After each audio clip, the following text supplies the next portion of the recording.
Welcome to the Your Family Dog podcast, where we celebrate the special bond between families and their canine companions. Our goal is to help families and dogs grow up together, one episode at a time. Welcome to the Your Family Dog podcast. Today, we're joined by Dr. Matt Glassman, board-certified veterinary surgeon and one of the leading voices in emergency and advanced veterinary care. He completed his veterinary training at the University of Pennsylvania, followed by a rotating internship at Ohio State and a surgical internship at South Florida with a residency in small animal surgery at the University of Georgia, where I got to meet him, where he later served as clinical surgery instructor at UGA. He's currently the chief of surgery at Friendship Hospital for Animals in Washington, D.C., where he's helped grow one of the most advanced veterinary centers in the country. He's also the founder and CEO of ReadyRESCUE, a company focused on giving pet owners veterinary-grade tools to handle emergencies at home, starting with toxin ingestion. This is going to be a really important conversation for any dog owner, so I'm so excited that you're here. Thank you. Thanks for having me. Very excited. I haven't seen you in how long? It's been, oh my God, 16 years probably. Yeah, Right? since I was in Athens. And I'm the only one who looks older. Lucky me. No. So, talk to me about what you've been working on. Well, after my residency and orthopedic fellowship at Georgia, I came back up to DC and started working at as a vet surgeon at my father's practice, which at the time was a general practice with emergency. And so over the next 10 years, we started adding more and more specialists, and added a third floor onto the building while we Oh, were wow. working. It was interesting. And then we pretty much had all of the specialists except for radiation oncology. That was really the only, and behavior at that point. So, but And you have behavior now? what's that? Yeah, we do. We Here do. now? Nice. Yeah, actually, I had a rotating intern. We had a rotating internship at our hospital, and she wasn't sure what she wanted to do. And when she was on surgery with me, she was incredibly organized and a pleasure to work with. And so she stayed. I said, "How would you like to stay working with me for a couple of years?" And so she stayed for 3 years, just helped me with surgery, and then she really got into behavior. And so she decided she knew she wanted to be a specialist, I think, after working with me and kind of concentrating in one area. Um, and so she did a behavior residency, and now she's back with us as a behavior specialist. So, That's wonderful. yeah, There's not enough behavior professionals who no, really who bridge that gap between the veterinary world and the pet dog world. I yeah, work really hard to try to um, have good connections with them and to um, help it feel more to the customer like everyone's on the same team, because we're all on the same team. And I think sometimes families get pinched between the trainer saying, hey, this, I need you to check out the medical, and the medical going, yeah, no, that's just a behavior thing. And so sometimes getting those gears aligned can be a little tricky. So I love that you've got definitely. somebody in-house who's doing it. So I know that you've worked in emergency medicine, right? And you've wrangled, I'm sure, the same way I do. Like, I get calls in the middle of the night, like, this is what's going on. Do we go to the emergency vet or can we wait? I always lead with, I'm not a veterinarian. Yeah. But I also do know things, right? Like, I've done Yeah. this a long time. And so sometimes I can walk them through, well, this is what I would do, but like, again, not a vet. So I love that you're starting a company that's specifically designed to help people bridge that gap Yeah. between, like, my vet's open and it's easy to get in, which right now it's kind of hard to get in with a vet, and my animal is having a hard time. What do I do? So Yeah. can you talk a little bit about that gap from the physician side? Because I really only know it from like the dog owner trainer side. Yeah. So I'd always noticed in my career, and I wasn't really able to like consciously verbalize it even to myself, just how how helpless a lot of pet owners are in terms of taking care of their pets. And it really wasn't until COVID rolled around and we really had that increased demand in pet care and constrictions from COVID that we saw emergency rooms shutting down for the first time in my career. Like we would never think to turn anyone away before COVID. And then around COVID, we were just inundated. And there were times when I was waiting for emergency surgeries to come in, and I'd be waiting and waiting and then call whomever, and they would tell me that they were turned away by the emergency room. And so then I'd get on the computer and I'd look to see what was more important than that animal who needed surgery to coming in. And invariably, it would be things that were emergencies to the pet owner, but really weren't emergencies, like the diarrhea, the torn nail, the ear infection, the runny eye, the red eye, stuff like that. And at that time, I wouldn't say it was an epiphany, but like it made me kind of question what we were doing in veterinary medicine. And when you like if you step back and contrast how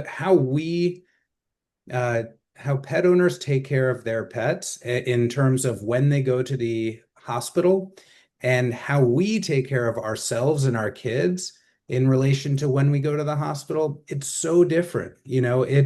When you or I have a headache or have GI upset or whatever, we're not going to the emergency room. Right. But that's the norm in veterinary medicine, and it is accepted, and it's like expected. And so Some of it is because it's a little bit like when our kids are really little, right? yeah, We don't know. Well, one, it's a smaller creature, generally yeah, speaking. And so that feels more urgent. And they can't talk, they can't tell us what level of suffering is actually occurring right, and give us information that allows, like, I can turn to Christopher and go, hey, you're acting goofy. Do you have a headache? And he could be like, oh man, yes, I have a massive headache. And then we can kind of navigate that.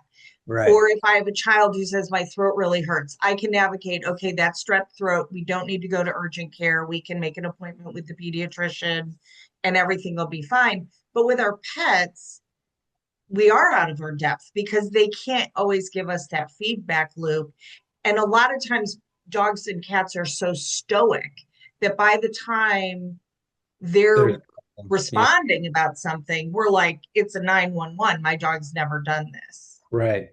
So at that time I did a survey of veterinarians and asked them, what percentage of emergency cases do they see that they would say don't wind up with an admission to the hospital and really are more to say where they would say it's not a big deal, go take some Pepcid or go get some Benadryl for this or that problem and just give it some time. Don't feed them, their normal food for 24 hours, stuff like that. And it ended up being like 40%. So, and that's And that's just a big expense for owners too, a huge right? expense for owners, and it's a burden on the hospital and those animals that like really need to get in. And so it kind of started this desire to build a company that our tagline for a little while was making vet sense common sense, where, as a vet, I'm able to look at an animal and determine what's an emergency. And if there's a little bit of an issue, but it's not a big issue, I'll give them some Benadryl, I'll give them some whatever. And so my initial plan was really to bring over-the-counter medications and treatments to the pet space. You go into CVS right now, there are 30 different types of Pepcid, different companies, different colored pills. But when you look at it, they're all exactly the same, but none of them are labeled for pets. All No. of them have the same indication in people. And so, there's absolutely no reason that that should be the case. And so that was really our mission starting out. And the first product that we brought to market was really an innovative charcoal product. So, as you know, activated charcoal is used for emergencies for pet intoxication. So, if a pet eats something poisonous, like think chocolate or human medications, you can give them charcoal, and the charcoal binds indiscriminately a lot of different things. It just binds it and holds it in the stomach and carries it through the GI tract, and they poop it out. So they're absorbing less of that poison. And the internist, one of my friends from Friendship Hospital where I work, he does dialysis. And so he was telling me about this activated carbon that is like a lab grown activated charcoal. It's much more dense. It's clean. It's made with little beads instead of powder. And they use it in dialysis tubing to pull toxins out of blood. And they had to make something different because blood doesn't flow very well through charcoal powder. It would make like mud, and so they needed something where blood could flow through these beads, could pull the toxins out, and then put the blood back in the animal. So he was saying, before we do Pepcid and stuff like that, we should really focus on this need of an emergency charcoal, because when a pet is intoxicated or poisoned by something, the time to treat them is immediately when you find out, and not necessarily 20 minutes or an hour and a half or 2 hours later by the time that you get to a vet, depending on where you live in the US. And so that kind of started my quest down, started me down that quest to kind of figure out, okay, how do we do this? Where do we get it manufactured? How do we show that it works and everything like that? And so that's when we came up with this. So this is activated charcoal or activated carbon, which is like a next generation activated charcoal. So you can see it's like little sand pebbles. And what's great with it is, so this is right here, 48 grams of activated carbon and 48 grams of activated charcoal. So it's a lot more dense than charcoal. So for those that are listening, not watching, it's about a little less than half the volume of activated charcoal. It has no taste. If you spill it on the floor, it's not going to destroy your carpet or your floor like activated charcoal will. And because it's not that powder, it's not like a horrible saltine challenge. When you give it to an animal, you just mix it with a little bit of food and put the bowl down and let them eat it. And the other thing we wanted to do is in a lot of activated charcoals, there's a lot of other stuff in there that can cause blood disturbances and issues, and you may not want to give it in this situation or that situation.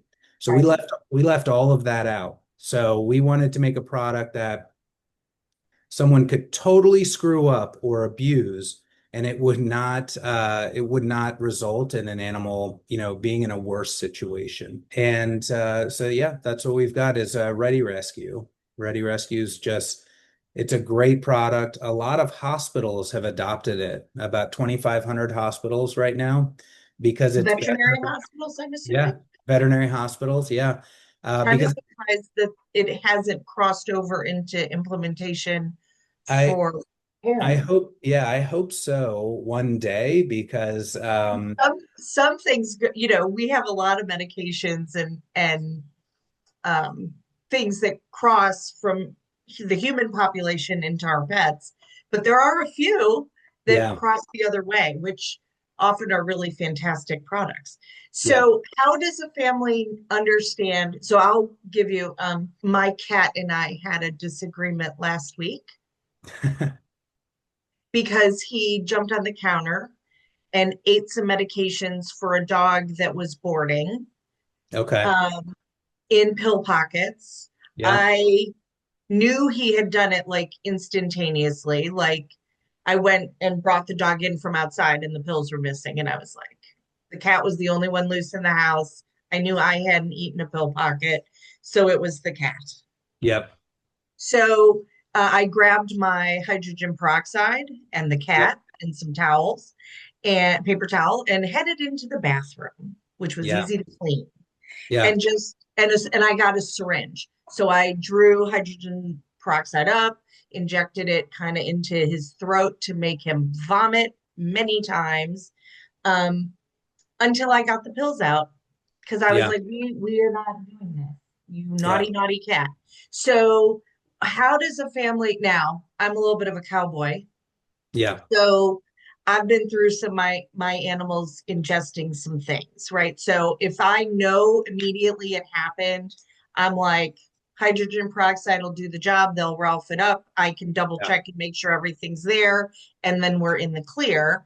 If it had been 2 hours, I wouldn't have had that option, and we would have been going to the vet.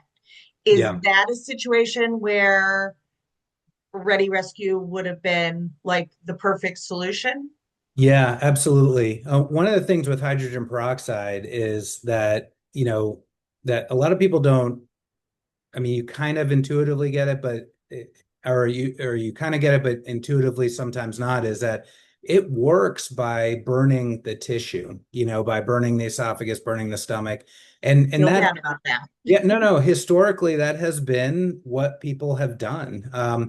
I as a vet, I have to say I would not recommend it for cats because they're a little more sensitive in their esophagus and they can get like scar tissue strictures of their esophagus.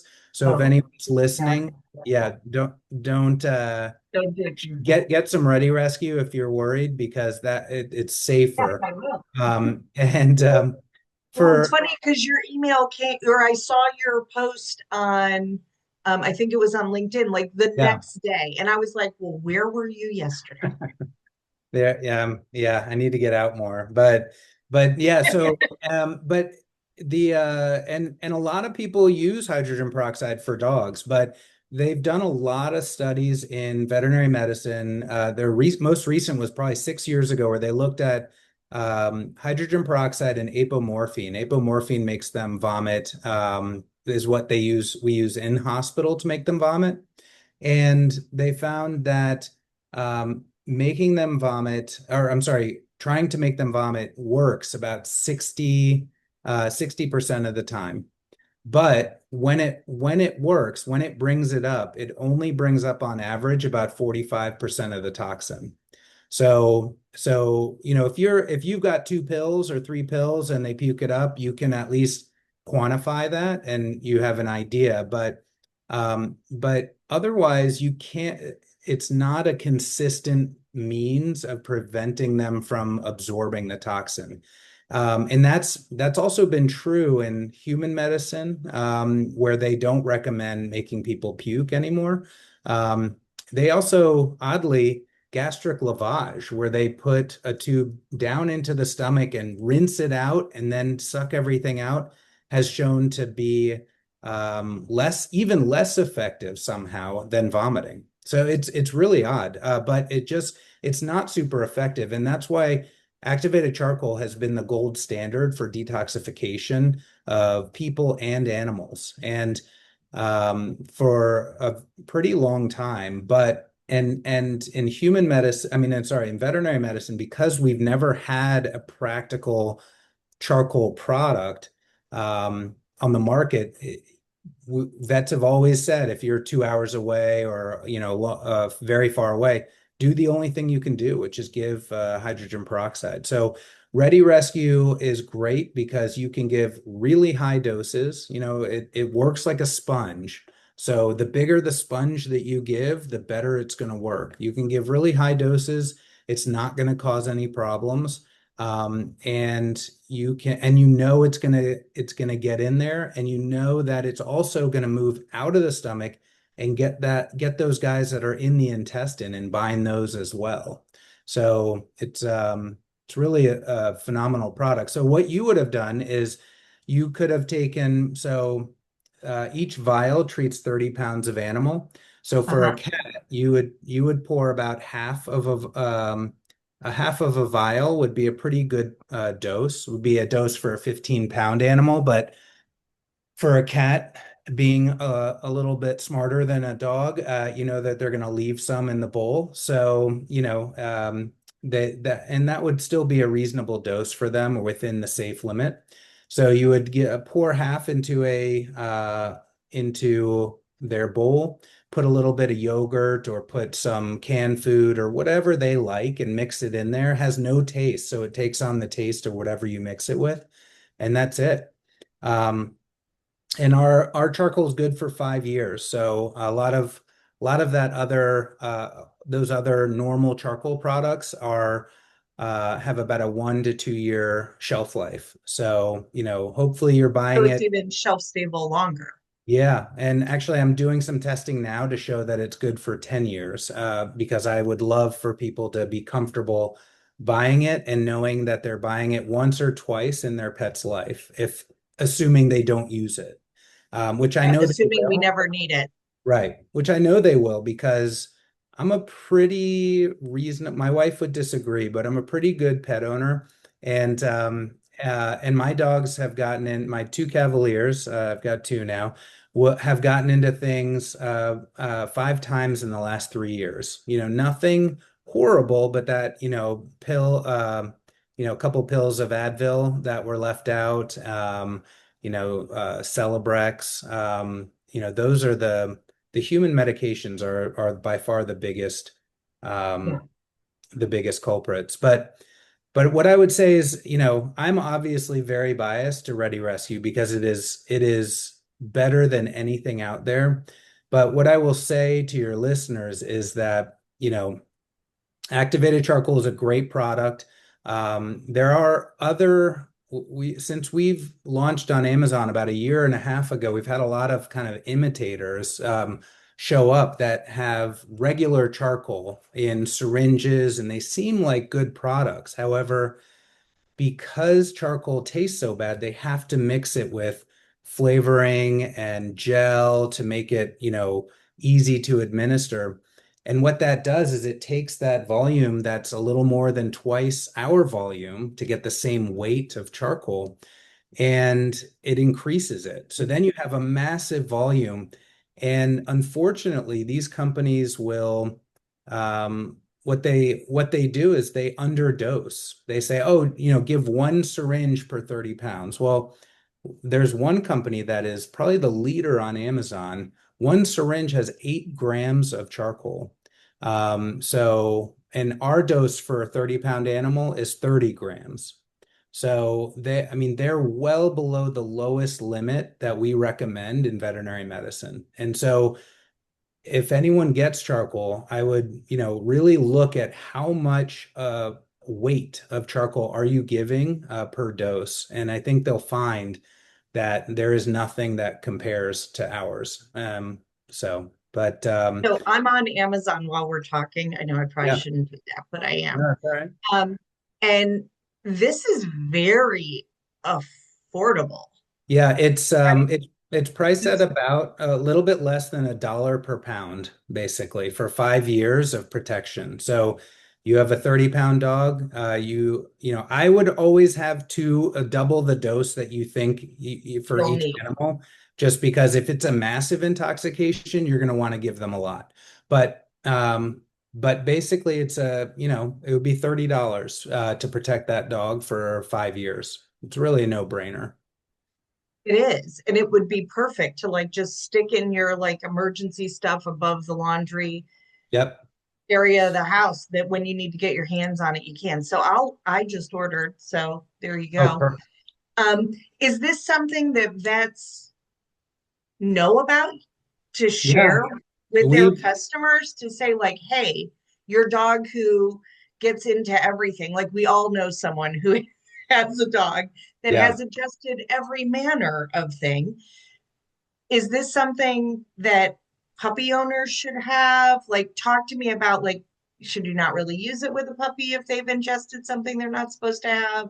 You Is there can Yeah, you can use it with anyone, any age. There's really no problem with it. Veterinarians, a lot of veterinarians know about it um, because a lot of vets have, well, we recently had a study published by University of Georgia, my alma mater, and that looked at, you basically showed that by weight, activated carbon is the same in terms of absorption of poisons as activated charcoal. And so with that paper, we started getting a lot of phone calls from people that, wanted to try it out in hospital because it is a seventh of the volume of the charcoal that's used in hospital.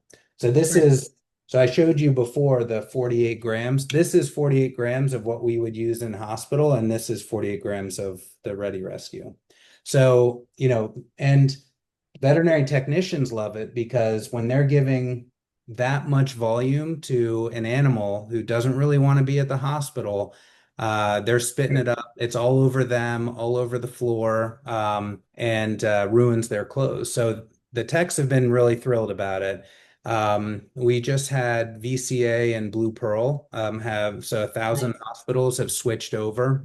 They went through their medical committees and so a lot of vets know about it, but a lot of vets are still, I think, they're still a little uncomfortable with people making decisions for their pet at home.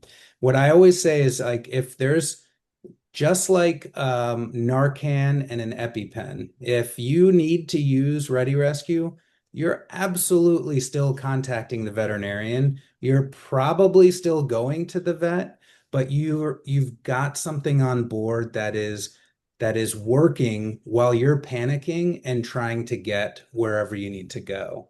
So veterinarians that are in South Dakota, Arizona, less densely populated areas where after hours it could take 2 hours to get to an emergency vet, Right. they're telling all of their clients to purchase this and have it on hand. In more populated areas, where it might take 20 minutes to get to a vet, best case or 30 minutes, a lot of vets are not as forthcoming with recommending it. But, you know, the thing is that about 70 to 80% of the poison is absorbed in the first hour. So that 20 to 30 minutes is still pretty significant. And so, honestly, owners are making decisions for their pet's health every minute of every day. Yep. Like, we don't know everything you know, of course, but people aren't, generally speaking, gonna immediately jump in the car and come to the vet. And even if they did, most vets don't have space in the calendar and the appointment to get them in. Yep. So, I mean, we had veterinary emergencies that happened kind of around the holidays this year. There was no way I couldn't get into my vet. Yeah. We were just stuck. So, fortunately, I know a lot of vets.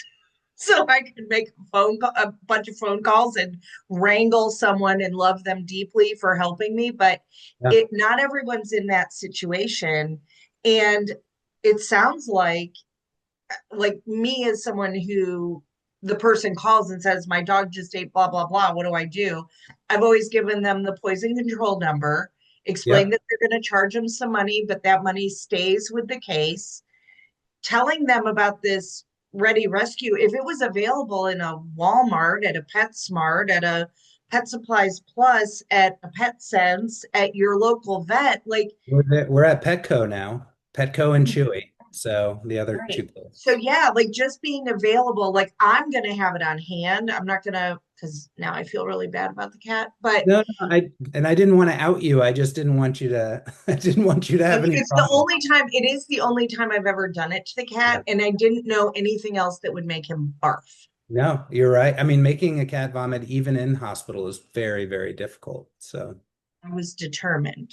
The yes. cat was very mad at me. And I was like, good, Yeah. because we've had this conversation, dude. Like, just he's such a stinker. Yeah. And will he take a pill when you want him to take a pill? No. Yeah. But if he thinks he's getting by with something, Right. the state ought Exactly. to do it. But So, the status quo is really hard to change. I mean, can you imagine if and like you said, the consumer makes a lot of decisions for their pets. Can you imagine? I mean, there's absolutely no way we would have fresh food for dogs if we waited for and I'm a veterinarian, and I say this with love. absolutely. If we waited for veterinarians to trumpet it, there's Well, no. I mean, those of us who have made a career learning an awful lot about nutrition Yeah, are generally going to vehemently disagree with a veterinarian yeah, because and we know more, right. No, right? And and I hate that that puts us at odds. Like that sucks. I don't like that. I don't like ever being in a situation where I'm like, yeah, I'm going to disagree with your vet on that. Um, but you guys can't know everything, and neither can we.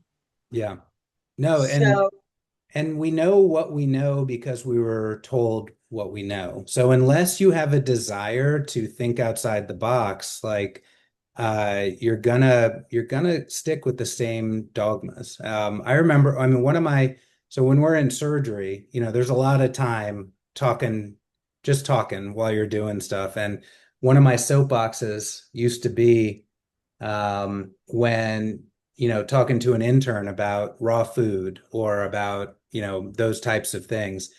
And they would list like it's terrible for them, they could die from the salmonella and all of this and all of that. And I'd be like, I hear you. When was the last time you saw a dog or cat come into the hospital with salmonella, or another infection from a raw food or whatever? And then they'd be like, well, maybe like last year I heard about, and I'd be like, okay, great. When was the last time you saw a hyperthyroid cat or a hypothyroid dog? And it'd be like 5 minutes ago, So I think everything is, you can yes. you can punch holes in everything, And, but and none of it is really a zero-sum game, yeah, right? Like exactly. I'm not going to feed what my vet, who I adore, I love her. I am not going to feed what she recommends. Yeah, I'm not. And part of it is because I know more. But I am going to hear her out. And and what I tend to do is say, okay, what is it we're trying to control for? right. So that Yeah, I understand what the goal for what she's recommending is. Um, and I think the more that, and frankly, when I had cancer and asked my oncologist, is there anything I need to adjust in my diet? She looked at me like I had 72 and a half heads, yeah, right? I think that there's a big disconnect between providing medical care and building health. yeah, And those of us who are more on that nutrition end of the continuum, we're trying to build health and longevity, not feed cereal, right. which is How horrified would you be if you were at the zoo and you saw the keeper roll out with a giant bag of cat food and just dump it into a bowl for for the a long run. yeah. I mean, Right. it's a funny meme to think about, but it's not the same thing, but it's also not the same thing, I had I had a really sweet zoo vet say to me, "Well, Purina makes a great monkey chow." And I thought, okay, how is monkey chow better than actual food? Yeah, Like I will say that there are some cities I go to, Asheville, North Carolina, I'm talking about you. None of those vets have science diet in their offices. They have yeah, recipe books. They yeah. don't care, That's cool. right? Which is great. But it's hard. It's definitely hard in a college town that has a university that has a vet school Mhm. because A it's lot of it's vets. it's the Voldemorts. That's all they want to talk about. And I'm like, yeah, no, we're going to talk about some other stuff. So, okay, let's get off the food thing because I Yeah. don't want to make No, all the it's vets mad. one of my favorite. So, Sorry, vets. Sorry, I'm a vet. I didn't mean it. and building health and caring for them medically are sometimes two different things. I learned through my own illness that they knew how to get me not dying, Yeah. but they didn't know how to get me back where I was before I got sick. And Yeah. I want to be where I was before I got sick. So it just meant I needed other idiots in my village, which was Yeah. okay. All right. So what's so you would say well, one, we should talk to our vets about this and be like, hey, have you ever heard about this? Because it might actually help their own practice. Yeah, it's I'd love for them to talk to their vet about it. Say And again? get it for ourselves so we Yeah. have Yes, absolutely. And the vets, I would say if your vet has any response other than sounds like a good idea, there's likely something that is lost in translation um, because there is zero reason not to be prepared. And there is no situation. I've gone through every situation. There is no situation where you could give ReadyRESCUE and make things worse. Now there are some other charcoals, like I was telling you, with stuff in it that could make them worse, but that's why we don't have it in there, and that's why ReadyRESCUE is just pure carbon, or pure activated carbon. And so there really isn't a situation in which you would say, don't give it and come to the vet. So you should always go to the vet. You should always listen to your vet, but it's possible, when you talk to them, if that they don't know about ReadyRESCUE yet, and you should help them to then bring your packaging, check it right? out. Yeah. Like bring all your packaging with you when you're headed to the emergency vet Yeah. or to your regular vet. So is that even in the packaging? Like use this and call your vet. Absolutely. Yeah. And our website and the packaging, as a vet, um, and that's why I wanted this business to be, I mean, run by vets and with advisors that are all vets. And, is that we all have a certain standard. We all gave up a lot to do what we do, and there isn't a product in the world that I would push, or a price that I would put on, my professional integrity, because, it'd be like, throwing away the last 40 years, 30 years. I'm not that old, 30 years. So, yeah, so there isn't a situation in which you're going to make something worse with ReadyRESCUE. Right. You may not save your animal's life, but you're not gonna But you're you're not gonna, gonna take it. yeah, you're gonna make it. Give You're them gonna a chance. make it better. You're gonna give them a chance. You're gonna make the veterinarian's gonna have less to deal with when they get to the hospital, because less will have been absorbed. That your pet will have less to recover from, because they'll have less damage done to their kidneys or liver, with charcoal on board binding the toxin. So, yeah, I mean, it totally makes sense. So what's next on the horizon for Dr. Cuddles? Honestly, so I took a year off to kind of launch this, and then it turned out I really miss surgery. I miss working with the animals. I miss the people. And I miss the 6 wins a day. I never really realized that I was like a dopamine junkie. But being able to do surgery or fix an animal or help someone, 5 to 10 times a day, like, really feels good. And I think that's why most vets love their job. They maybe don't love the day-to-day of their job, but they love, overall they love their job. And so I missed it. So I went back, and we're still trying to get ReadyRESCUE off the ground and in the right direction in everybody's home. I think about what's next after that, and I have a plan.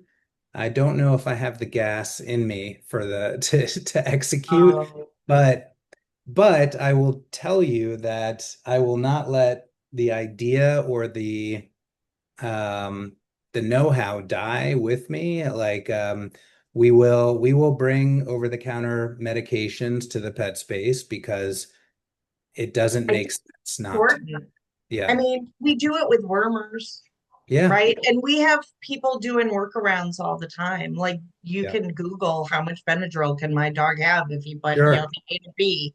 So, um, So why I not have it think, on the package and have make sure that that Benadryl is safe. It doesn't have yes, xylitol and all. You're not going to make yeah, the whole goal exactly. is to create products that are not going to make the situation worse, you Well, know? I love the idea of empowering families to be able to navigate some relatively simple things. So if, as a vet, if there were some things that every family should have kind of in their doggy emergency kit, other than Ready Rescue, what else Yeah. should they?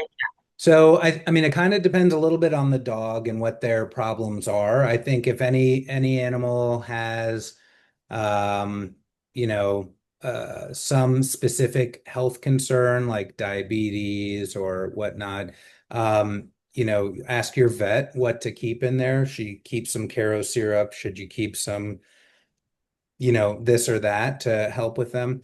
Um, and but I would say in general, I think that it makes sense to have some bandaging material, some quick stop if you trim nails, to have I you have know, the same vial of Quick Stop I bought in 1988, yeah, there you and I go. don't care that it expires.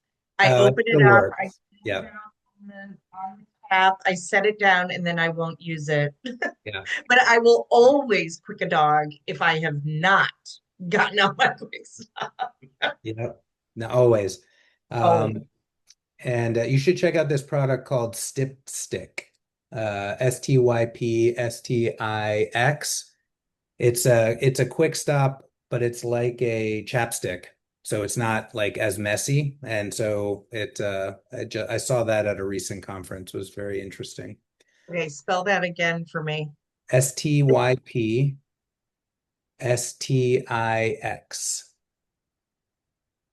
Styptic, .com. Ooh. Yeah, it's kind of cool. Oh, very So. cool. I mean, and that's the type of product I love. Like I love the idea of recreating the wheel, is making something better so that it's more usable. So yeah, I think that I think that that sort of thing. I think your tick remover or tweezers, magnifying glass. I we have concentrated on ReadyRESCUE, but we had an emergency kit for a little while, but we found that with a finite amount of funds to market, we really had to concentrate on one thing. But in our emergency kit was an ear flush, eye flush, and a wound gel. All were hypochlorous based, and hypochlorous is it's almost like a super dilute bleach. So, which sounds terrible, but it's very gentle and it just sterilizes things. So you can use it in the eye, you can use it in the ear, you can use it on wounds, and and so having stuff like that would be great because you know if you have any dog or cat long enough, they're going to get something in their eye at some point, and you think it's hard to get into a vet, try getting into an ophthalmologist, a veterinary ophthalmologist. So having some flush so you can kind of keep the eye moist and clean out whatever got in there makes a whole lot of sense. I love that you're in the process of really empowering vets and their customers, their people with pets, to have a really beautiful marriage in those. It's urgent, but it's not necessarily an emergency. So do the poison control hotlines know about? They They do? do. They do. They don't, like I said, most charcoals have a lot of excipients, a lot of other things in them that aren't good. And so some of them get concerned about that someone giving charcoal with that. Right. So we've Their reached out, purpose is it. yeah, we've reached out to a few, uh, and we were, and I think that there is a lot of concern about people giving it and not contacting them or contacting their vet. But, and so I think that's the biggest concern I've heard from them. But, I can't imagine having something like Narcan out there and being like, yeah, but I'm worried that if we empower Not people gonna to call them. save other people, that they're not going to go to the doctor. Like I don't think that that's an acceptable response, is that people are dumb and pet owners will never be able to do this. I think when there are tools that can save a pet's life better than anything at a vet, like there's nothing that is better than ReadyRESCUE compared to treatment at a vet 3 hours later. Nothing. Um, so yeah, I mean, I think we know as vets that people have Chat GPT, they have the internet, they've got things at their fingertip. And if you don't provide them with the tools to make safe tools to help them make decisions, they're gonna make decisions on their own. This And may not be safe like my decision a couple of weeks ago. I wasn't gonna bring it up, but no, He was cuddling me earlier today. We made up. he's fine. He's fine. If it was a problem, it would have been a problem earlier. So don't worry. Yes. He will not, I'm sure, be dissuaded from his No, previous no. That's one thing we know, is that they never learn their lesson. never. So, is this really if your pet has ingested a toxin, or like would you use this if the dog chews up their leash and ingests that? Then this isn't going to be the solution for that. Correct. Yeah, it's not going to absorb foreign material. If anyone has a treatment for that, let me know, because that's a extremely common emergency for me in the middle of the night, and I would like to make that product. But Yeah, the golden so, retrievers of the world probably keep right, you in business. not gonna absorb a tennis ball. So the it's gonna absorb, think like grape, raisin type of toxin, Macadamia or nuts. chocolate, macadamia nuts, things, THC is a big one now. So CBD, THC, it'll absorb that. The thing that it doesn't absorb, and again, it's not going to make the situation worse, are like alcohols, because they're so rapidly absorbed, like through mucous membranes into the bloodstream, that and ethylene glycol or antifreeze, it's going to absorb so fast that nothing is going to prevent the Not going to be absorption. fast enough. Exactly. So, but if they just ate antifreeze right in front of you and you were like wanted to try it, you wouldn't be making it worse. You could give it to them while you're driving to the emergency vet. Exactly, absolutely. And so the other question we've got for your Florida followers, like, would be like cane toads, and or bufo toads, because that it won't work for that, because it's not really ingested, just like alcohols. It's just they lick Mucus it and membrane. it gets absorbed in the mucous membranes. Exactly. So those types of things. But anything that they eat goes down into the stomach and gets digested. Any drug, anything like that, it will absorb. So Excellent. Well, I love that I saw your post on LinkedIn. I Congratulations on an amazing product. thank you. And I will be sure to share it far and wide. Like I said, I've already ordered it for my little emergency container above the washer so that we have something better than what I've used in the past. And I'm trying to think, have our dogs ever ingested? No, it's always been the cat. Really? That's Yeah. fun, because usually the cats definitely get into things. They get into plants and, lilies, all of that. But So we don't have lilies because I know that's pretty much good. all Yeah. lilies are toxic. But yeah, our dogs don't generally steal things off the counter. It's the cat. Yeah. He Yep. uses up his life. And with the cat, like that you could get, we have the single vial I was showing you, and then the 3 vial. If you had I ordered the 3 pack. yeah, if you have two We or have three dogs. We have dogs that are 2 of our dogs are like 40 pounds and the other one's like 60. So a 3 pack will be just fine. Then I'll know for the next 5, maybe 10 years, we're good. yeah. So yeah, we're on Amazon, Chewy, PetCo, and a bunch of smaller independent retailers. And yeah, if you're a retailer out there that wants to make sure that your customers' pets are protected, definitely reach out.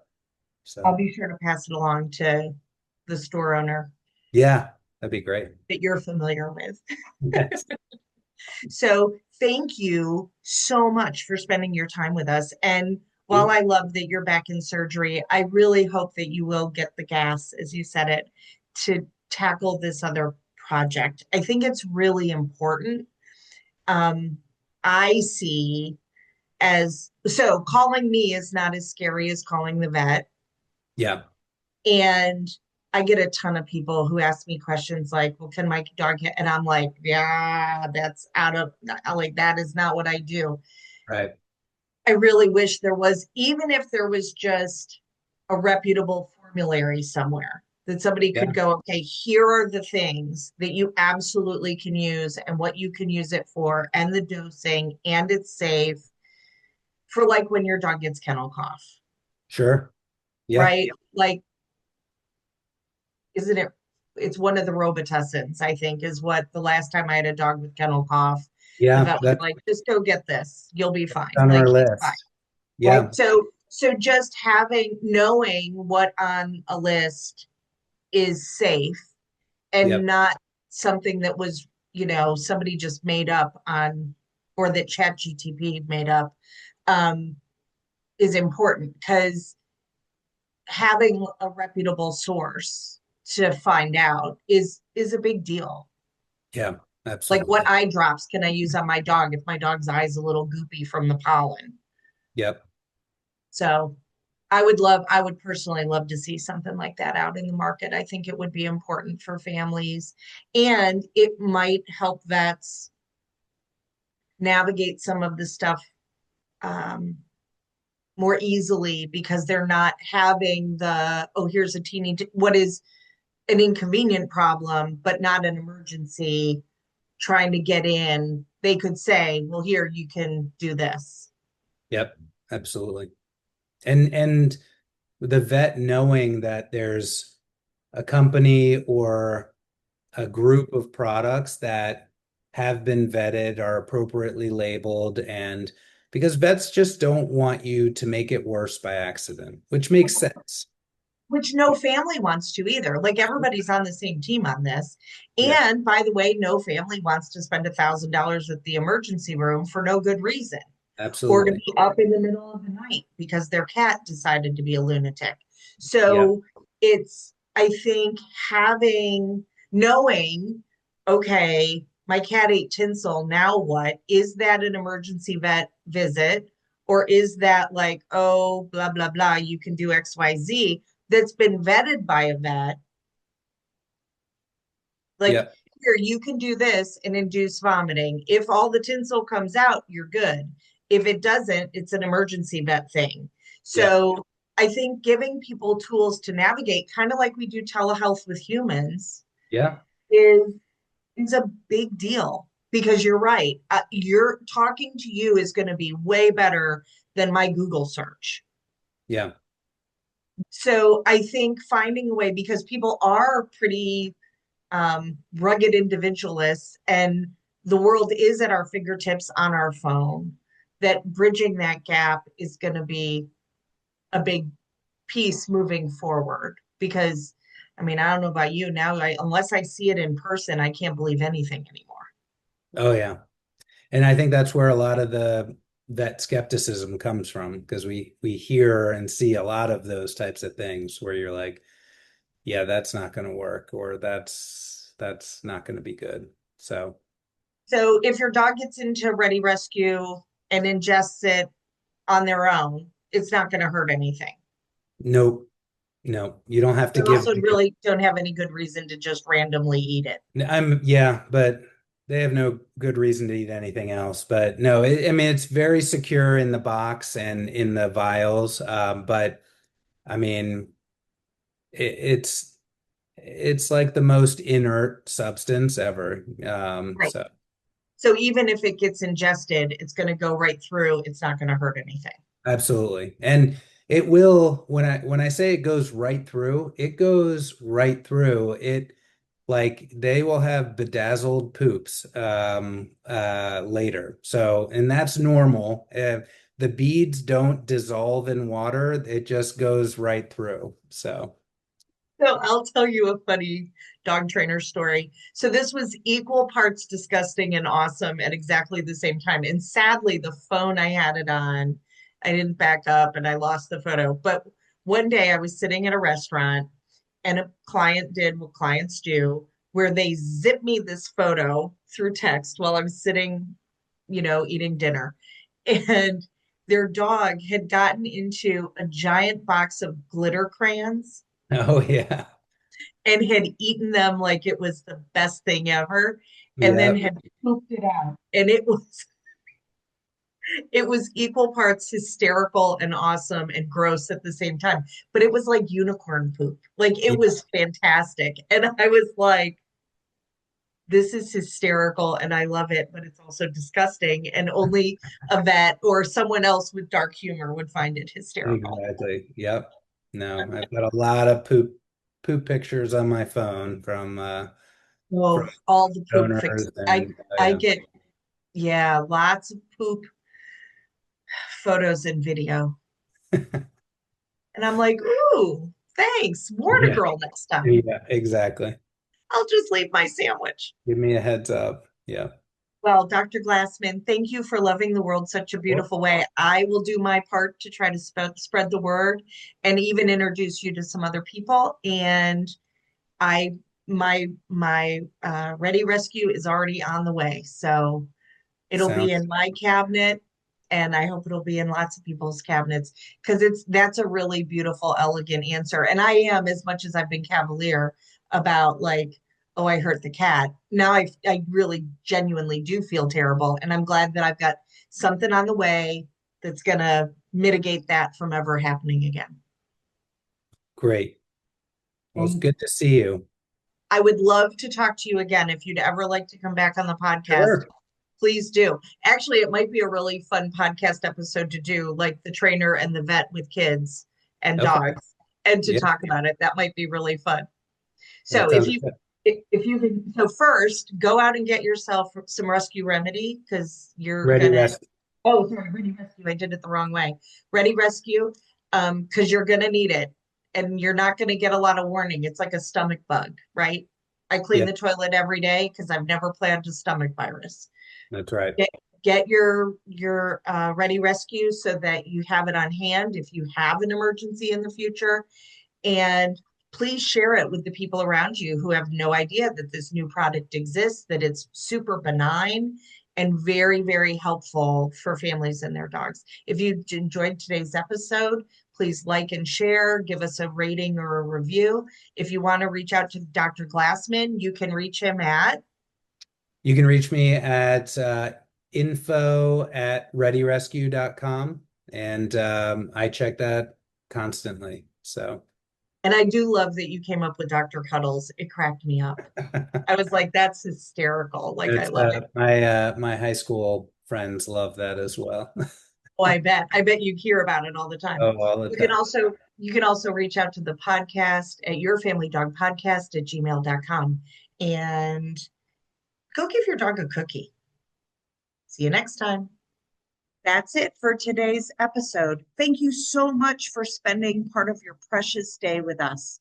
If you enjoyed the show, be sure to follow, rate, subscribe so that you never miss an episode. We'd love to hear from you. Connect with us on social media or email us at yourfamilydogpodcast@gmail.com. We'll see you soon.